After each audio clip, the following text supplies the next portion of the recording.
नमस्कार students, reading capital academy आपका स्वागत है। मित्रों, आज हम संघ शासित प्रदेश यूनियन टेरिटरी का अध्ययन करेंगे। यूनियन टेरिटरी संघ शासित प्रदेश की शासन प्रणाली व्यवस्था संविधान के भाग 8 में अनुच्छेद 239 से 242 में की गई है।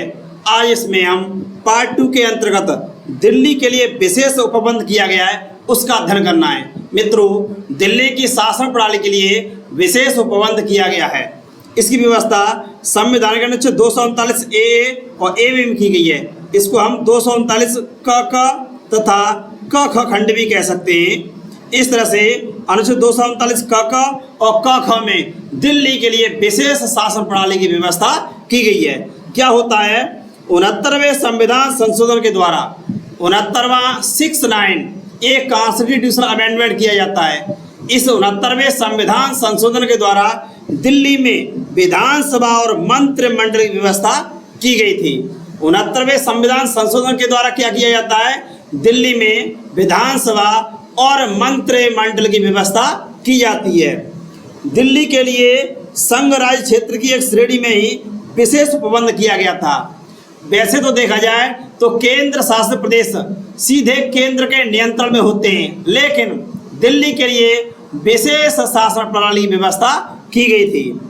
इसके द्वारा उप अनुच्छेद जोड़े गए 239 क और 239 ख। इस तरह से 239 क और 239 ख अनुच्छेद जोड़े गए थे। इसके द्वारा संसद ने दिल्ली को राष्ट्रीय राजधानी क्षेत्र NCR अधिनियम पारित किया था। 69वां संविधान संशोधन पारित करने के बाद में दिल्ली का राष्ट्रीय राजधानी क्षेत्र अधिनियम पारित किया जाता है। ये 1991 में किया जाता है और इसके द्वारा दिल्ली के लिए विशेष शासन प्रणाली की व्यवस्था की जाती है। इससे पहले केवल पुडुचेरी एक केंद्र शासित प्रदेश था, जहां के लिए विधानसभा और मंत्रिमंडल दोनों की व्यवस्था की गई थी। नेक्स्ट देखेंगे अनुच्छेद 239 क। इस खंड में क्या प्रावधान किया गया? इस खंड को 69वें संविधान संशोधन द्वारा जोड़ा गया था। इसमें प्रावधान किया गया दिल्ली संघ राज्य क्षेत्र को राष्ट्रीय राजधानी क्षेत्र, जो दिल्ली था उसे राष्ट्रीय राजधानी क्षेत्र NCR कहा गया और वहां के प्रशासक को उपराज्यपाल। इस तरह से 69वें संविधान संशोधन के द्वारा दिल्ली में उपराज्यपाल LG की व्यवस्था की गई। साथ ही विधानसभा और मंत्रिमंडल की भी व्यवस्था की गई थी। अब एनसीटी से जुड़े कुछ तथ्य हैं। नेशनल कैपिटल टेरिटरीज है, उससे जुड़े कुछ तथ्य हैं। दिल्ली संघ राज्य क्षेत्र को राष्ट्रपति राजधानी क्षेत्र, राष्ट्रीय राजधानी क्षेत्र। दिल्ली संघ राज्य क्षेत्र को क्या बनाया गया था? दिल्ली संघ राज्य क्षेत्र को राष्ट्रीय राजधानी क्षेत्र। दिल्ली संघ राज्य क्षेत्र को राष्ट्रीय राजधानी क्षेत्र कहा गया और वहां के प्रशासक को उपराज्यपाल कहा गया। इस तरह से दिल्ली संघ राज्य क्षेत्र बनाया गया था। विधानसभा स्थापित होगी और उसके सदस्य प्रत्यक्ष रूप से वयस्क नागरिकों द्वारा निर्वाचित होंगे। इसमें क्या होगा? 69वें संविधान संशोधन द्वारा वहां पर क्या स्थापित होगी? विधानसभा MLA विधानसभा स्थापित होगी। और विधानसभा सीटें कितनी निश्चित की गई थी? दिल्ली में 70 विधानसभा सीटें हैं। तो इस तरह से वहां विधानसभा स्थापित होगी और इसका निर्वाचन कौन करेगा? इसका निर्वाचन करेगा भारत निर्वाचन आयोग द्वारा किया जाएगा। इस तरह से 69वें संविधान संशोधन के द्वारा दिल्ली में विधानसभा और मंत्रिमंडल की व्यवस्था की गई। साथ ही 70 विधानसभा सीटें होंगी और इन सीटों का निर्वाचन कौन करेगा? भारत निर्वाचन आयोग। और दिल्ली में एक होगा कौन? उपराज्यपाल। लेफ्टिनेंट गवर्नर होगा, उपराज्यपाल होगा। इसकी व्यवस्था आर्टिकल 239 AA की गई है। नेक्स्ट देखेंगे विधानसभा, लोक व्यवस्था, पुलिस और भूमि आज पर कानून नहीं बना सकती। क्या होता है? इस समय जो दिल्ली की पुलिस है वह सीधी दिल्ली सरकार के अधीन नहीं है, उस पर केंद्र सरकार का नियंत्रण है। इस तरह से राज्य सूची का विषय होने के बावजूद इस पर कौन कानून बनाएगा? संसद। लोक व्यवस्था, पुलिस और भूमि राज्य सूची के विषय हैं, लेकिन फिर भी कानून संसद बनाती है। उपराज्यपाल की सहायता सलाह के लिए मंत्रिपरिषद होगी। दिल्ली में उपराज्यपाल पद की व्यवस्था की गई और सहायता के लिए मंत्री परिषद होगी और कुल 7 मंत्री होंगे, जिसमें 1 मुख्यमंत्री और 6 अन्य मंत्री। जैसे अरविंद केजरीवाल मुख्यमंत्री हैं, 6 अन्य मंत्री। इस तरह से दिल्ली में मंत्रिमंडल की व्यवस्था की गई। यह मंत्रिपरिषद विधानसभा के प्रति उत्तरदायी होती है। दिल्ली में जो 17 विधानसभा सीटें हैं, 17 विधानसभा सीटें हैं, इनके प्रति मंत्रिपरिषद उत्तरदायी होती है। उपराज्यपाल के अध्यादेश को जारी करने की शक्ति दी गई है। उपराज्यपाल को क्या है? अध्यादेश जारी करने की शक्ति दी गई है। दिल्ली में उपराज्यपाल होता है, वह अध्यादेश जारी कर सकता है। जिस तरह से राज्यों में राज्यपाल अध्यादेश जारी करता है या भारत सरकार के लिए राष्ट्रपति अध्यादेश जारी करता है, इसी तरह से दिल्ली में भी उपराज्यपाल अध्यादेश जारी कर सकता है। नेक्स्ट देखेंगे संविधान तंत्र का असफल होना, 239 का ख।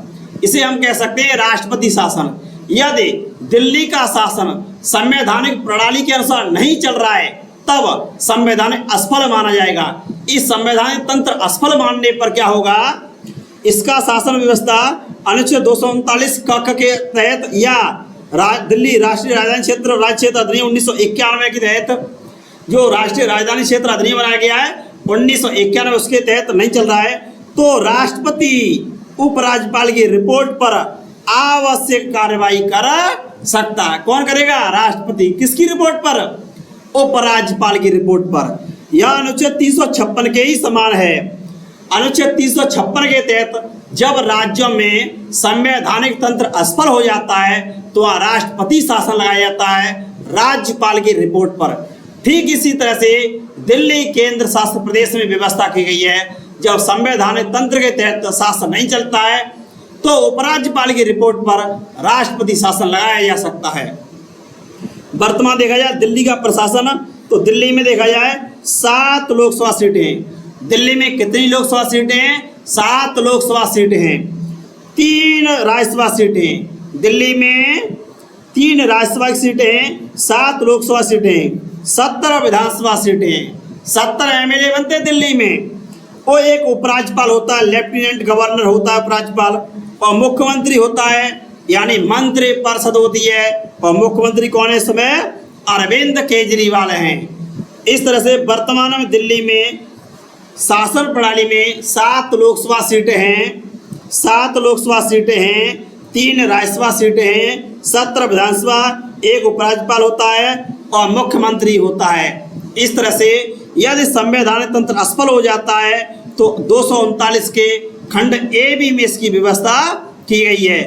यह एक प्रकार से 356 के तहत जो राज्यों में राष्ट्रपति शासन लगता है उसके ही समान है। अब देखें अध्यादेश जारी करने की शक्ति, तो अनुच्छेद 239 ख के तहत यह अध्यादेश जारी किया जा सकता है। तो राज्य का प्रशासक राज्यों की राज्यपाल की भांति अध्यादेश जारी कर सकता है। दिल्ली में उपराज्यपाल होता है, वह अध्यादेश जारी कर सकता है जिस तरह से राज्यों के राज्यपाल अध्यादेश जारी करते हैं। यदि विधानसभा का विघटन हो गया या राष्ट्रीय राजधानी क्षेत्र अधिनियम या संघ राज्य क्षेत्र अधिनियम के तहत निलंबित कर दी गई तो अध्यादेश जारी नहीं किया जा सकता। क्या होता है? विधानसभा भंग कर दी गई तो उपराज्यपाल अध्यादेश जारी नहीं कर सकता। ठीक उसी प्रकार से जिस तरह से राज्यों में विधानसभा भंग कर दी जाती है तो राज्यपाल अध्यादेश जारी नहीं कर सकता। इसी तरह से अध्यादेश जारी करने से पहले, अध्यादेश जारी करता है उससे पहले राष्ट्रपति से अनुदेश प्राप्त करना होता है, राष्ट्रपति से परामर्श करना होता है अध्यादेश जारी करने से पहले। इस अध्यादेश की विधि का वही पहलू है जो विधानमंडल के अधिनियम से प्राप्त होता है। ये अध्यादेश का प्रभाव वैसा ही होता है जो विधानमंडल द्वारा कानून बनाया जाता है उसका होता है। इसे 27वें संविधान संशोधन द्वारा 1971 में स्थापित किया गया था, जब पुडुचेरी के लिए पहले से विधानसभा और मंत्रिमंडल की व्यवस्था कर दी गई थी। इस तरह से देखा जाए 14वें संविधान संशोधन द्वारा, जो 14वां संविधान संशोधन किया था उसके तहत क्या हुआ था? पुडुचेरी में विधानसभा और मंत्रिमंडल की व्यवस्था की गई थी। नेक्स्ट देखेंगे राष्ट्रपति की संघ राज्य क्षेत्रों के लिए विनियम बनाने की शक्ति। क्या होता है? अनुच्छेद 240 से प्रावधान किया गया है कि संघ राज्य क्षेत्रों के लिए राष्ट्रपति वही नियम बना सकता है, रेगुलेशंस, रूल्स एंड रेगुलेशंस बना सकता है राष्ट्रपति आर्टिकल 240 के तहत। तो राष्ट्रपति को संघ राज्य क्षेत्रों के लिए शांति, प्रगति और सुशासन के लिए विनियम बनाने की शक्ति दी गई है। यह कार्य अंडमान निकोबार द्वीप समूह, लक्षद्वीप, दमन दीव, दादरा नगर हवेली के लिए है। यहाँ क्यों है? क्योंकि इन क्षेत्रों में विधानसभा और मंत्रिमंडल नहीं है, और विधानसभा मंत्रिमंडल नहीं है। इस दशा में वहाँ के प्रशासन के लिए राष्ट्रपति वही नियम बनाएगा। विधायी कार्य राष्ट्रपति को सौंप दिए गए। यहाँ के विधायी कार्य किसको सौंपे गए? राष्ट्रपति को। अब देखो क्या होता है, राष्ट्रपति द्वारा बनाए गए विनियमों का प्रभाव, जो राष्ट्रपति द्वारा नियम बनाए जाते हैं उनका प्रभाव संसद द्वारा बनाए गए अधिनियम के समान होता है। जो संसद कानून बनाती है उसका प्रभाव होता है, वैसे ही राष्ट्रपति के नियमों का प्रभाव होता है। पुदुचेरी की विधानसभा का विघटन हो गया या निलंबित कर दी गई तो वहाँ के लिए भी राष्ट्रपति विनियम बना सकता है। इस तरह से आर्टिकल 240 के तहत प्रावधान किया गया है कि राष्ट्रपति संघ राज्य क्षेत्रों के लिए क्या है, वही नियम बना सकता है। नेक्स्ट देखेंगे, संघ राज्य क्षेत्रों के लिए उच्च न्यायालय। आर्टिकल 241 प्रावधान किया गया है कि संघ राज्य क्षेत्रों के लिए संसद उच्च न्यायालय का गठन कर सकती है। कौन करती है? संसद। उच्च न्यायालय संघ राज्य क्षेत्रों पर अधिकारता प्रयोग करते हैं तब तक वह कर सकेंगे जब तक परिवर्तन नहीं किया जाता। इसका क्या अर्थ है कि अंडमान निकोबार जो केंद्र शासित प्रदेश है उस पर किसकी अधिकारता है? कलकत्ता हाई कोर्ट की। इसी आधार पर आर्टिकल 241 के तहत जहां संघ राज्य क्षेत्रों के लिए हाईकोर्ट की व्यवस्था है, अनुच्छेद इसी के तहत 1966 में दिल्ली के लिए विधानसभा की स्थापना, दिल्ली के लिए हाई कोर्ट की स्थापना की गई थी। 1966 में संसद ने दिल्ली के लिए हाई कोर्ट की स्थापना की थी और 69वें संविधान संशोधन द्वारा दिल्ली में विधानसभा स्थापित की गई है। ठीक है स्टूडेंट्स, दिल्ली में विधानसभा 69वें संविधान संशोधन के द्वारा, और 14वें संविधान संशोधन के द्वारा कहाँ की गई? पुडुचेरी में। पुडुचेरी में जो विधानसभा है उसे 14वें संविधान संशोधन के द्वारा और 69वें संविधान संशोधन के द्वारा दिल्ली में किया गया है। नेक्स्ट देखेंगे, संघ राज्य क्षेत्रों के लिए हाई कोर्ट की अधिकारता। अंडमान निकोबार के लिए कौन सा है? Calcutta high court. Calcutta high court Andaman Nicobar क्षेत्र पर कार्य करता है। दादरा नगर हवेली और दमन दीव, यहाँ मुंबई हाई कोर्ट है। मुंबई हाई कोर्ट के अधीन दादरा नगर हवेली आते हैं, दमन दीव आते हैं। पुडुचेरी के लिए मद्रास हाई कोर्ट है। चंडीगढ़ के पंजाब हरियाणा हाई कोर्ट है। पंजाब और हरियाणा का हाई कोर्ट चंडीगढ़ में है, तो ये चंडीगढ़ के लिए भी कार्य करता है। लक्षद्वीप के लिए केरल हाई कोर्ट है। दिल्ली के लिए दिल्ली हाई कोर्ट है। जम्मू कश्मीर का श्रीनगर में हाई कोर्ट है और लद्दाख नया इसकी राजधानी कहाँ है? लेह। इस तरह से ये 8 केंद्र शासित प्रदेश हैं। वर्तमान भारत में कितने हैं?